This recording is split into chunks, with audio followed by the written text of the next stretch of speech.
Are you finally ready to put your money in the markets? You keep hearing about ETFs, but you don't know how to invest in them. In this video, I'll walk you through exactly how to buy an ETF step by step. Hi, I'm Matt. I worked in finance in London for 15 years, including stints at 2 top hedge funds, and I hold the Chartered Financial Analyst designation. Right, let's go. An ETF is a fund, which is a type of investment vehicle. An ETF can hold stocks from any country, bonds from any country, commodities, real estate, in any mix or proportion. So the fund manager can choose a wide range of investment assets to hold in the ETF. Let's think about food shopping for a moment. The individual products on the shelves are stocks, bonds, gold, etc. The ETF is the basket.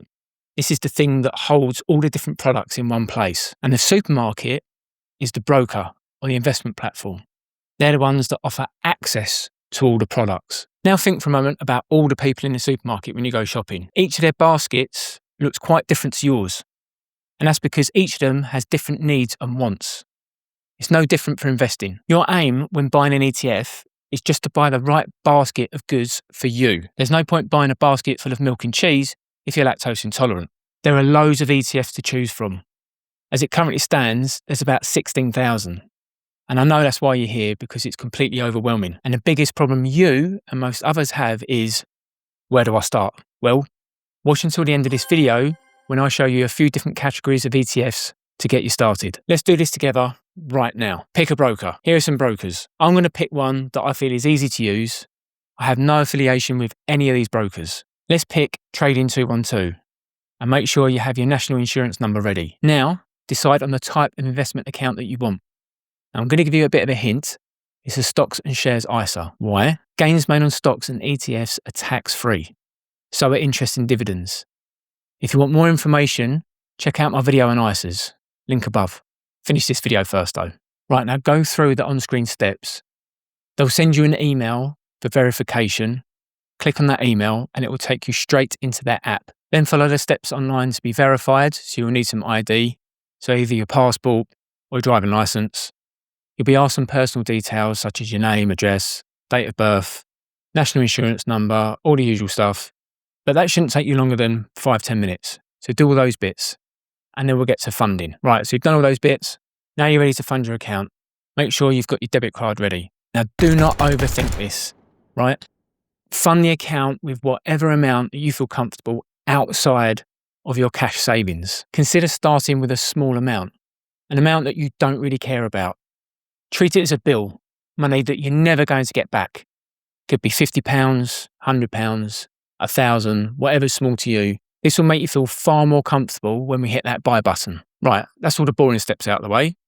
Now we want the exciting bit, actually buying the ETF. Before I show you how to buy an ETF, let me explain what you're actually buying. When you buy an ETF, you effectively own a slice of the fund and therefore a slice of all the companies or assets that it holds. It's a way to invest across multiple assets without you having to buy all of them separately. Not only is this convenient, but it's also prudent. Rather than betting on one company, you're effectively betting on hundreds or thousands of companies just by owning one ETF. This is called diversification. And why is diversification important? It matters because it reduces risk. It doesn't completely eliminate risk, but it does reduce it. If you put your money in just one company, that company could be involved in a scandal, or customers could fall out of love with its products, leading to declines in sales and profit.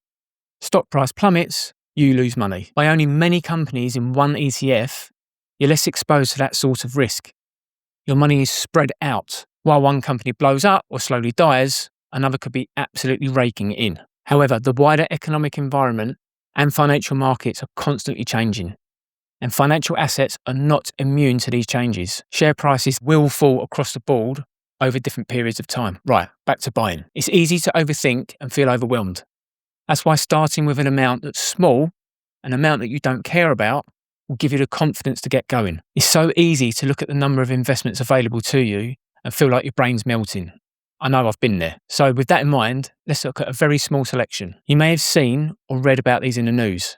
Here they are. We have the UK-centric FTSE 100, FTSE 250. We have the US-centric S&P 500, NASDAQ 100. And we also have worldwide indices, the FTSE All-World and the MSCI ACWI. There are thousands more, all different assets, countries, sectors and themes, but I want to keep it simple. Now let's say I want the most diversification possible and I can only pick from an ETF representing one of these indices. In that case, I'm going to go with the FTSE All World. The MSCI All Country World Index, otherwise known as MSCI ACWI, will also do the same job. But let's go with FTSE All World. Now we go to the search box, type in FTSE All World, and you'll see the first one that comes up is from Vanguard.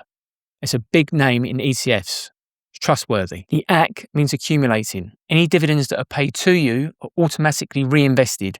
This is best for growth. I explain ETFs in more depth, including differences between AC and INC in my other video. Definitely worth a watch to become more accustomed with them. Link above. Right, now I click buy. You can choose to buy and sell assets either by the number of shares or by the amount in pounds. The market order tab lets you buy and sell immediately at the price currently advertised in the market. You take the offer price. Want to know the difference between bid and offer price? Check out my other video on top 20 investing terms. Link above. Now this is the limit order tab.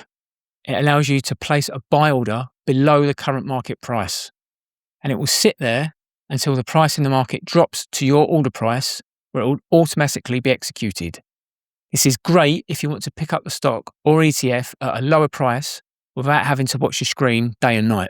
I decide I want to place an order for 4 shares in this ETF and at a price just below the current price, 0.7 pence lower. This is the risk I'm willing to accept, just over £500 worth. If I lose all of this money, I won't be out on the street and my life won't be significantly affected. I'm completely emotionally detached from this money, and that is key. Expiration never.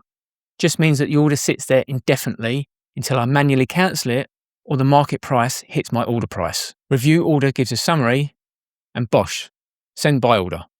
Done. Because my order price was very close to the current market price, the order executed almost immediately. I now have 4 shares in Vanguard's FTSE All World ETF at a price of £128.37 per share. Easy peasy. Done. You've opened your account, you've opened a stocks and shares ISA, you've funded it, and you've bought your first ETF. Well done. If you want more of a walkthrough on Trading 212's platform, check out my video on Trading 212 for beginners. I'll see you there.